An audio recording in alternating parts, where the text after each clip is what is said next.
Late evening. The only light in the dark bedroom is the phone screen. A young woman lies facing the wall, her lips moving silently. She repeats the same thing over and over, like a mantra that doesn't fix anything. Something's wrong with me. Something's definitely wrong with me. She's 34. She's so beautiful that people turn to look at her on the subway. She has a good job, well-groomed hands, expensive perfume on her nightstand. And yet, she falls asleep alone. Again. Like yesterday, like a year ago, like all these years ago. Now imagine, you too might have uttered this phrase, maybe not out loud, maybe you just thought it while looking in the mirror. And here's the scariest part.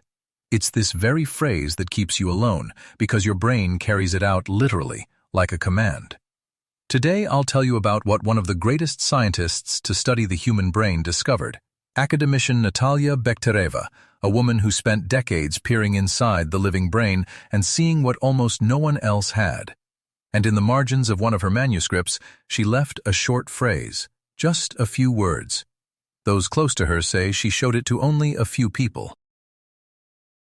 This phrase explains why the most beautiful women are so often the loneliest, and I promise you'll hear it today in full near the end. But first, you need to understand three things, otherwise these words will be of no use to you.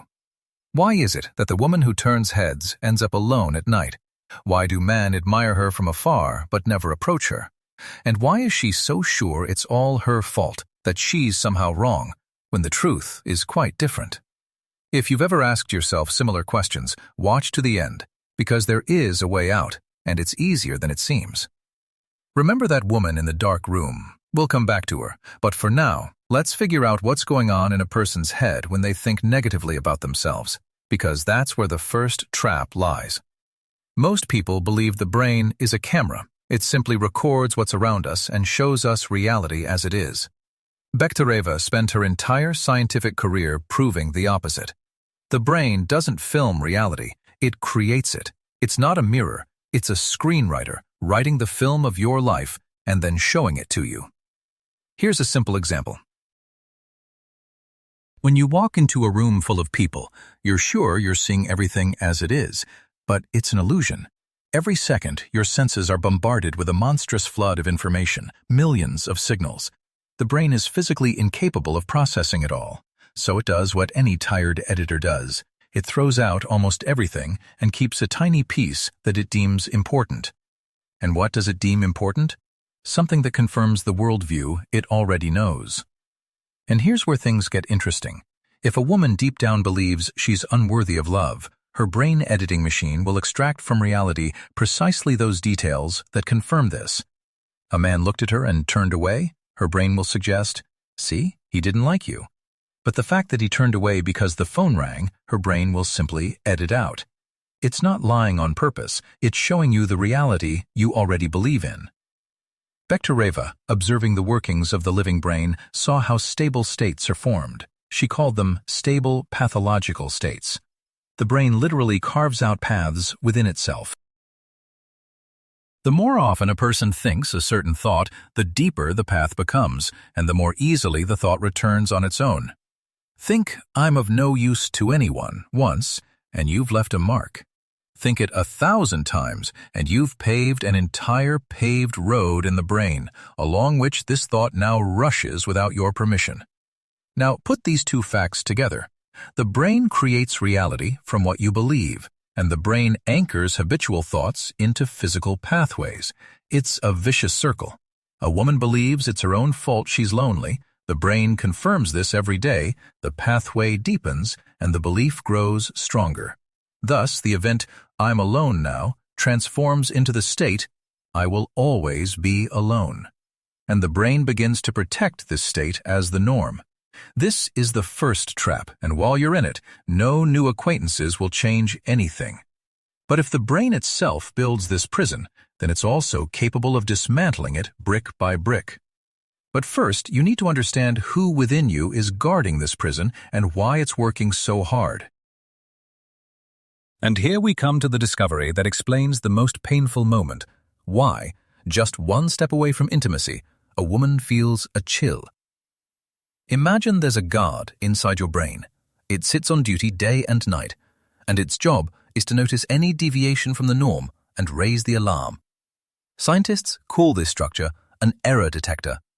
The discovery of this mechanism is associated with the work of Bekhtereva school, and it revolutionized our understanding of why we cling to the familiar, even when it makes us unhappy.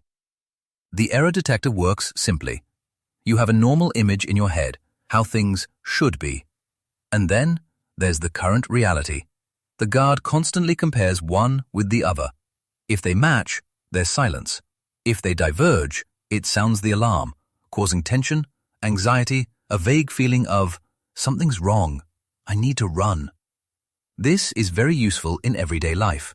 You leave the house, and the guard whispers, you left the iron on, and you come back. It's protecting you. But here's the rub. The guard doesn't care whether a habit is beneficial or harmful. He's not protecting what's good, he's protecting what's familiar. And if a woman lives in a state of loneliness for years, if her norm is, I'm alone, I'm closed off, no one approaches me, then for the guard, that's a safe home. But love, intimacy, a warm man who suddenly shows interest, that's a deviation from the norm. It's unfamiliar. And the guard does exactly what he was created to do, sound the alarm.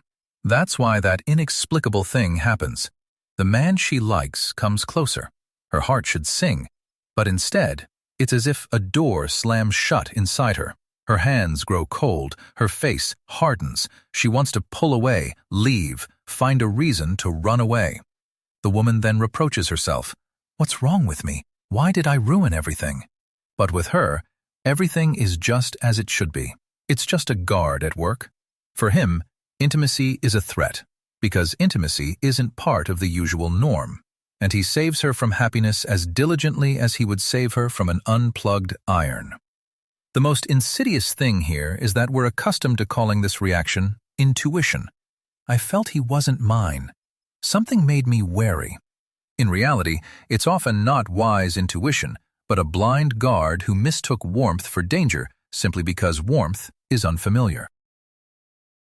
And the longer a woman is alone, the louder he screams at every approach, and the more tightly he locks her in the solitude he calls safety. If you've ever caught yourself in this cold at the most inopportune moment, comment, "This is me," just so you can acknowledge it and see that you're not alone. But you'll agree, all this sounds like abstract theory until you see a real person. So let's meet the woman who was surrounded by that same invisible wall for years. And what happened to her is where the most important part begins. Let's call her Anna. She's 36, and she's one of those women whose presence makes conversation in a room hush for a second. Tall, with a straight back, and a face photographers call textured. Strangers on the street told her she could be a model. Her friends in her youth were envious. And on weekends, Anna sat home alone, brewing coffee for one cup, and scrolling through her feed, where everyone else had husbands, kids, and trips together. Behind her back, they said, proud, unapproachable. She never takes off her crown. Men at corporate parties would stare at her from across the room, holding a glass in their hands, and still not approach her. And the few who did disappeared after a couple of meetings without explanation. Anna got used to it. She learned to tell herself that she was fine alone, that she was just demanding, that there were no real men left. The turning point came unexpectedly. At a friend's birthday party, in a noisy apartment filled with the clinking of glasses and the smell of cinnamon, an elderly woman, the hostess's aunt, a former teacher, sat down next to Anna.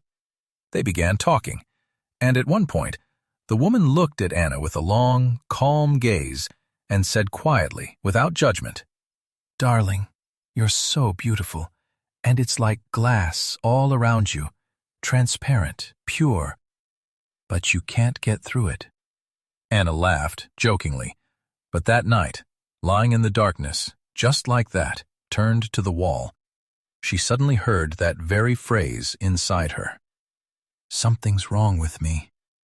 And for the first time in years, she honestly asked herself, what if this wall isn't around her? What if it's inside her? What if she herself, without even noticing, has her hand on the door, preventing anyone from entering? It was an uncomfortable thought. Because it's so much easier to believe that men have become shallow, that we're just unlucky, that the world is unfair to the beautiful. And it's so much scarier to admit that the keep out sign wasn't meant to be. That someone had pinned it on Anna a long time ago with a voice from her childhood. And now, we need to find whoever did it. To understand where this invisible wall comes from in an adult woman, you have to go back to the very beginning, to where the brain is still soft as clay and any imprint is left forever. A small child doesn't know how to evaluate themselves. They have no opinion of whether they are good or bad, worthy of love or not. They receive this knowledge from the outside, from their mother's eyes, from their father's voice, from how their closest ones treat them. In the first years of life, a child's brain absorbs everything literally, without the filter of criticism. What they hear about themselves during this time is not discussed or tested. It is written down like code, like a program that will then run in the background for decades without the person even knowing it exists. And so the beautiful girl grows up. You'd think she'd be given more warmth. But often the opposite happens. She's praised not for who she is, but for how she looks. What a beauty, a real princess. With looks like that, you'll go far. The girl learns, I'm loved for my image, so that image must be kept perfect, otherwise the love will fade. And she's often told other things, in passing. Do you recognize someone's voice? Don't cry, you'll get it all over your face. Sit up straight, they're looking at you. Be more modest, or they'll think badly of you. Boys only want one thing, keep them at a distance. Drop by drop, the message builds. You can't show your feelings, you can't relax. Letting them get too close is dangerous. Warmth is weakness, and weakness is punishable. Thus, in the soft, still developing brain, those very paths Bekhtereva spoke of are trodden. Only now do we see who paved them, not the girl herself. Adults who wished her well or simply repeated what had once been said to them. They weren't villains, but they imprinted a program on her. Keep your distance, don't open up. Your value lies in a flawless image, not in a living heart. And here's what's important to understand right now, if you recognize yourself in this. This wall isn't your essence. You weren't born this cold. It's someone else's code, written into you when you couldn't object. And once the code has been written, it can be rewritten. But to erase the program, you first need to see it in action. And Anna saw hers in the specialist's office, where she visited for the first time in her life. The office was immersed in a soft semi-darkness. Anna sat on the edge of her chair, upright and collected, with a familiar half-smile that concealed her entire life. Opposite her stood an elderly specialist, a calm man with a soft voice, whose work focused precisely on how early attitudes govern adult relationships. "Tell me what brought you here," he asked. "I don't understand what's wrong with me," Anna said, surprised at how quickly the words came out. "I'm not ugly, I'm not stupid, but I'm always alone. Men look and don't approach, and those who do approach run away. It's like I'm doing something wrong, only I can't see what." He nodded and asked softly, "Anna, when a man shows interest in you, is attractive and sincere, what do you feel at that moment? Not what you think. What do you feel in your body?" She thought for a moment, and then suddenly answered honestly, "Tension, as if I need to protect myself. I want to move away. It's as if a voice inside is saying, 'Be careful, you'll get hurt.'" "Have you heard this voice before, as a child?" Anna froze, and quietly said what her mother had often told her. "You can't trust men. Her father left. They're all the same. Stay away from them. Take care of yourself." She'd been dealing with this since she was 6, and suddenly she realized the voice that whispered, "Be careful," to her every time she got close wasn't her intuition. It was her mother's fear. Someone else's fear, which she'd carried inside her for 30 years as if it were her own. "You see," the specialist said just as quietly, "you're not cold. You're protecting yourself from pain that doesn't yet exist. Your guardian perceives any man as a threat because it's been trained that way.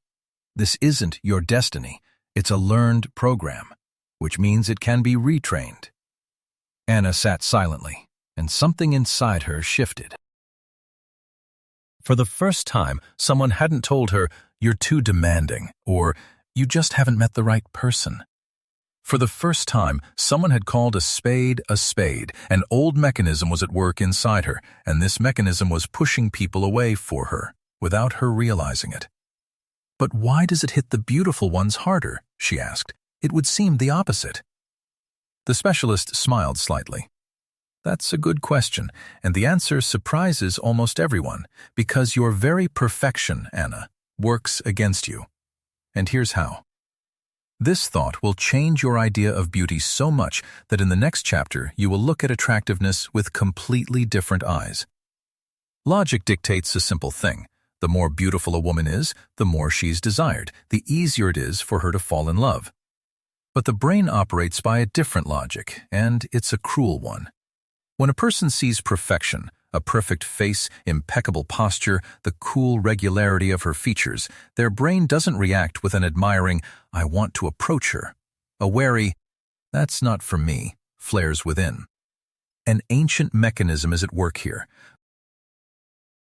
The brain constantly evaluates, is she yours or someone else's, accessible or unattainable? And it reads an overly perfect object as high status, distant, and dangerous to self-esteem. Approaching such a woman means risking rejection in front of everyone. The man's brain instantly calculates this risk and whispers, "Don't embarrass yourself. She's not up to your level." And the man turns away. Not because he didn't like her, precisely because he liked her too much, to the point of fear. Now remember what truly attracts us to other people. It's not flawlessness. What draws us most is genuine vulnerability. A shy smile. A slightly tousled strand of hair that a woman brushes back with her hand.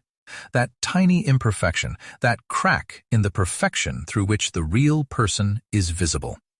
It's that very flaw that tells the brain, "She's one of us, warm, I can be with her."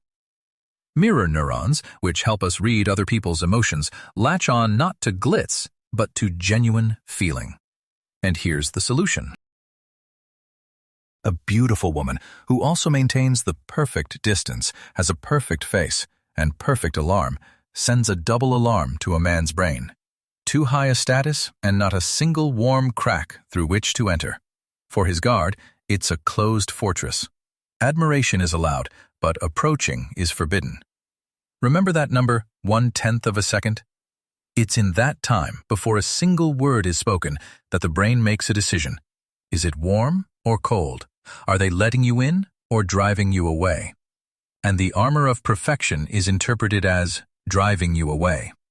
That's why everything turns upside down. What a woman polishes within herself for years, hoping to become more desirable, actually builds a wall around her. So salvation doesn't lie in becoming even more flawless.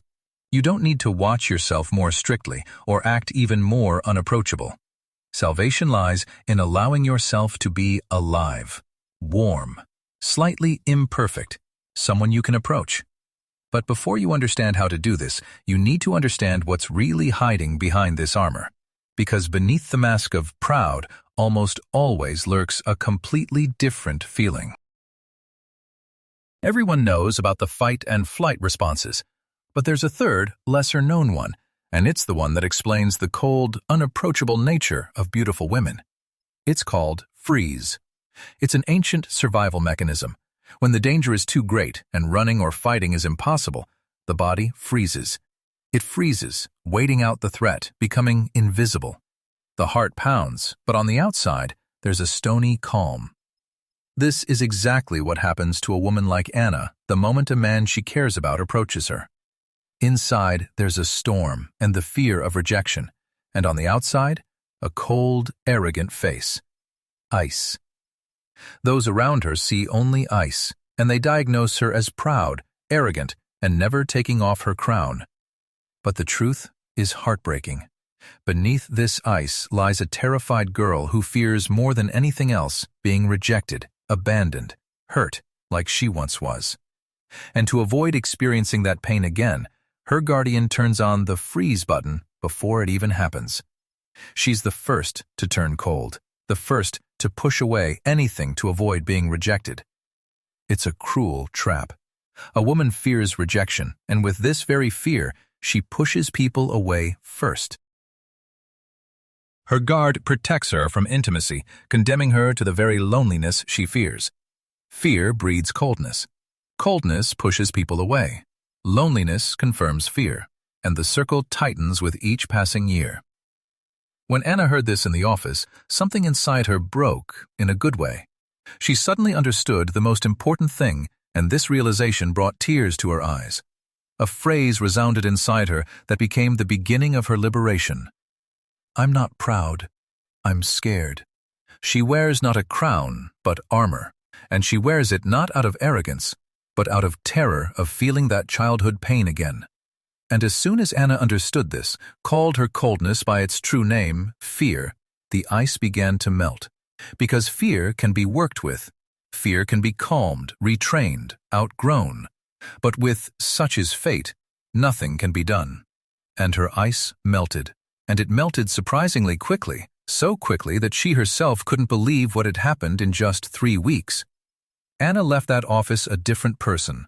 Not because something inside her had suddenly changed, no. She simply saw her wall from a different perspective for the first time. And she decided to try to dismantle it, brick by brick, in 21 days. Why 21? It's believed that it takes about that long for the brain to carve a new path alongside the old one, the very one Bekhtereva described. The first few days were strange. She was given a simple assignment. Every morning in front of the mirror, not to look for flaws, but to capture her real, imperfect smile. The one with warmth, not posing. Anna felt stupid. A guard inside her protested, "What nonsense, stop it." It was that same error detector that protected her familiar armor. But she continued. On the 5th day, she caught herself at work.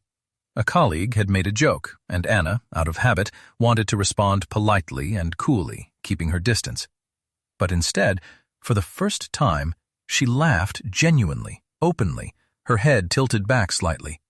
And she noticed how he looked at her with surprise and warmth, as if he were seeing her for the first time. A small crack in the armor, and light immediately poured through. The second week was the hardest. The old program resisted with all its might, and at night, the familiar whisper returned. "You're going to get hurt. Shut up." But Anna already knew the name of this voice, her mother's fear, and learned to respond to it. "Thank you for taking care of me, but I can handle it." She stopped fighting the guard and began to calm him down, and he gradually quieted down. By the end of the second week, she was invited to the exhibition, where before she would have stood against the wall, an impenetrable statue. Anna went. She didn't pretend to be a queen. She talked to people, asked questions, laughed, shared a little more about herself than she was used to.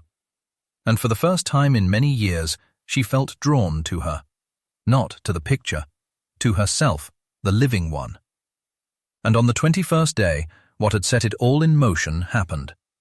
That same man from the exhibition, the one they'd spent the entire evening talking to, called her. And he said 3 words.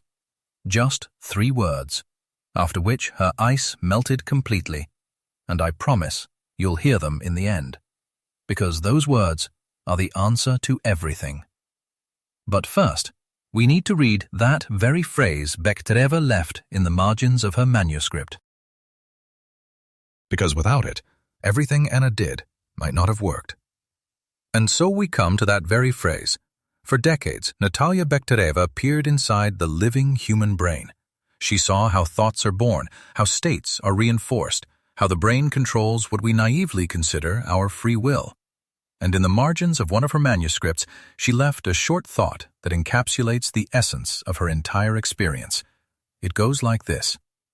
The brain will create what you truly believe. Listen to these words. Not what you want to believe, not what you dream about before bed, but what you truly believe, deep down, at the very core. Like that childhood program. The brain doesn't serve your desires, the brain serves your convictions.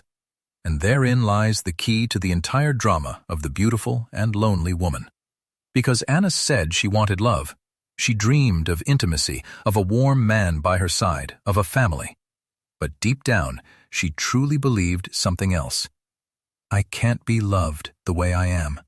Intimacy is pain. I'm safer alone.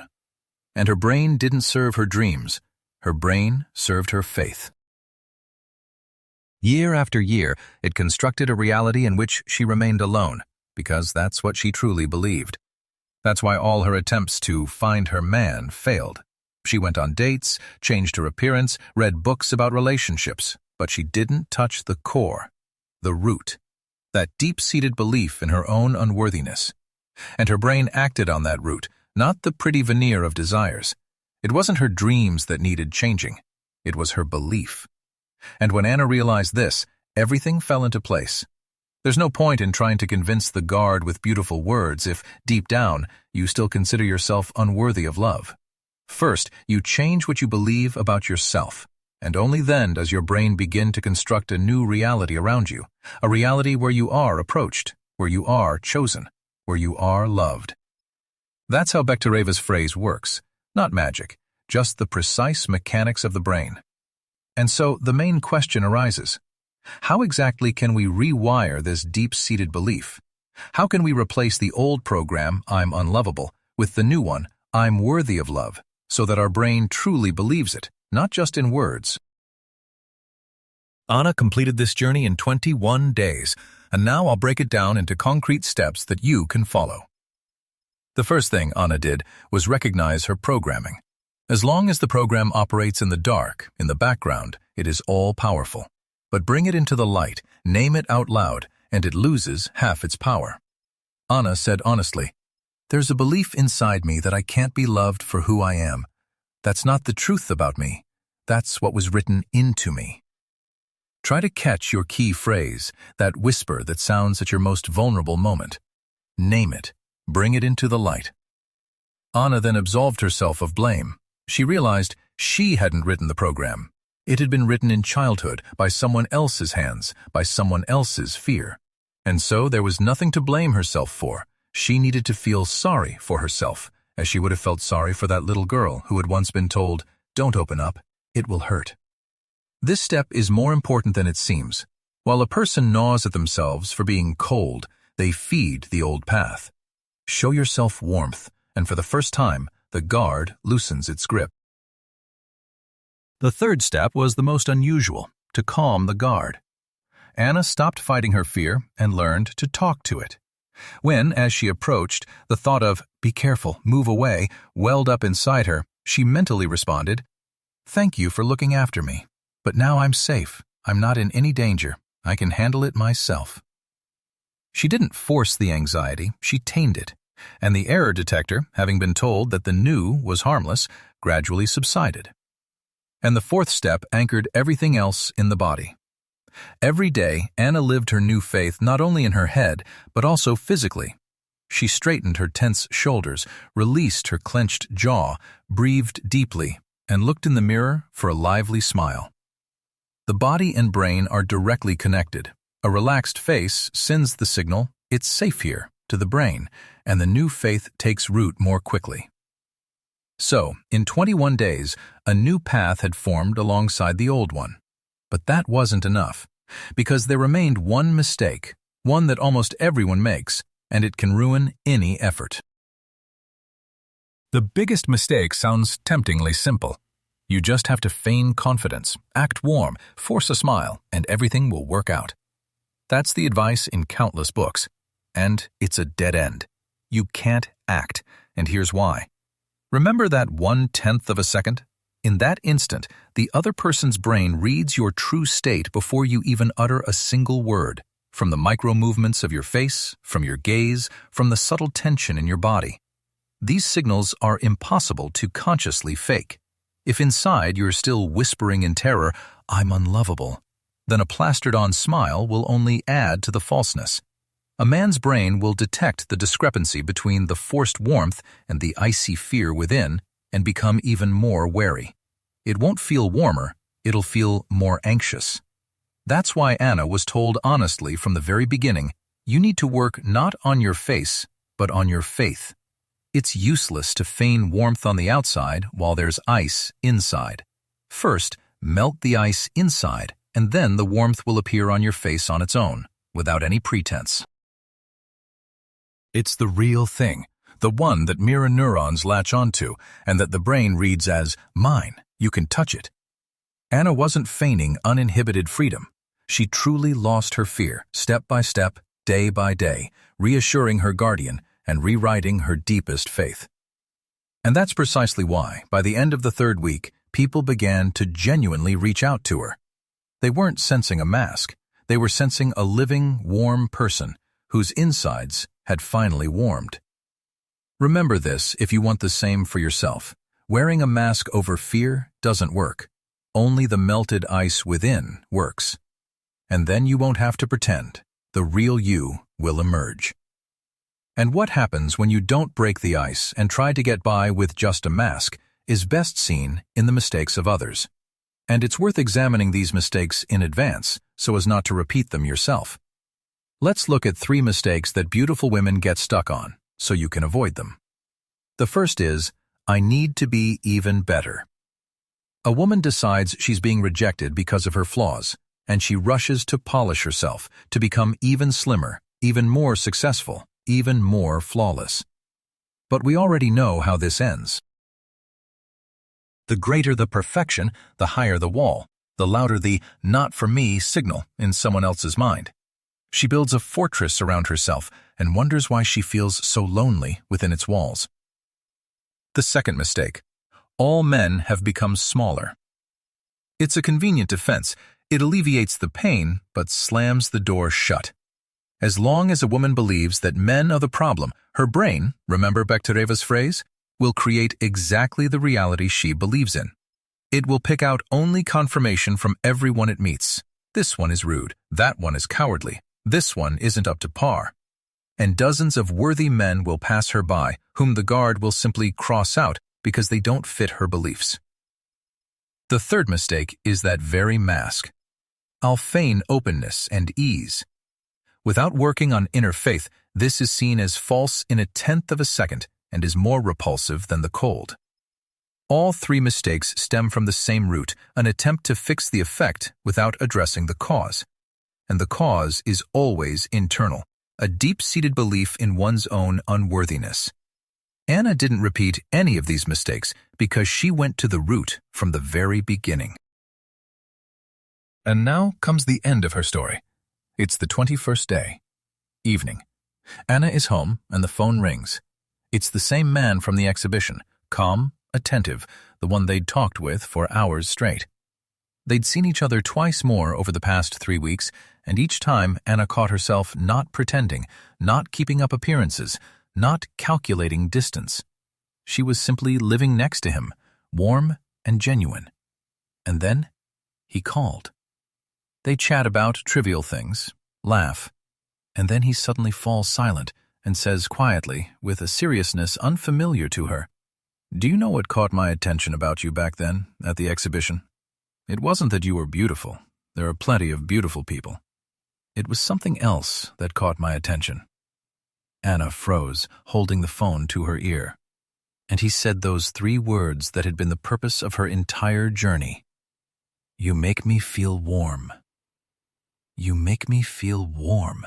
Not you're beautiful, not you're perfect, not you're special, but warmth. The one thing she'd been so afraid to show, hiding behind her armor her whole life. What she'd considered weakness for years, a weakness that would lead to rejection. It was precisely this that truly drew a man to her. And in that moment, her ice melted completely, because the man saw and named out loud the very living, warm woman she'd hidden from everyone for 30 years. Anna hung up and burst into tears. But these were different tears. Not the tears of a lonely woman against a wall whispering, "Something's wrong with me." These were tears of liberation. She finally understood. Things had always been like this with her. It was just that an old program, an alien fear, a blind guard was running inside her. And as soon as she melted the ice inside, warmth emerged, and the world responded with warmth in return. Let's put it all together. What should stay with you? The brain isn't a mirror, it's a screenwriter. It constructs your reality from what you truly believe. There's a guard inside you, a mistake detector, and it protects not happiness, but the familiar, even if that familiarity is loneliness. The coldness of a beautiful woman is almost never pride, but freeze, a frozen childhood fear of rejection. Perfection itself erects a wall because the brain reads it as not for me, while it's a living, warm vulnerability that draws us to people. And most importantly, Bekhtereva's phrase, the brain will create what you truly believe. It's not the mask that needs to be changed, but the deepest belief about yourself. Name your old program. Absolve yourself of the guilt. It was written in childhood by someone else's hands. Appease the guard, not fight him, and live the new faith with your body, day after day, until a new path opens alongside the old one. This is how ice melts. And when it melts inside, warmth appears on your face on its own, and you no longer need to pretend it. If you've read this far, that woman in the dark room we started with is partly about you. And now you know the most important thing. Everything is like this with you. It's never been any other way. An old program was simply running inside you, and it can be rewritten, just as Anna rewrote it in 21 days. The wall that has stood around you for years is not your destiny or your essence. It's just someone else's code. And code can always be erased. Start small, right today, right now. Catch your key phrase, that whisper in your most vulnerable moment, and say it out loud. Release the guilt. And tomorrow morning, look in the mirror, not for flaws, but for your vibrant, warm, imperfect smile. It marks the beginning of a new path. Write one word in the comments, "I'm starting," to cement this decision, and come back and tell me how things have changed. Because the warmth inside you hasn't gone anywhere. It was just waiting for you to stop hiding it.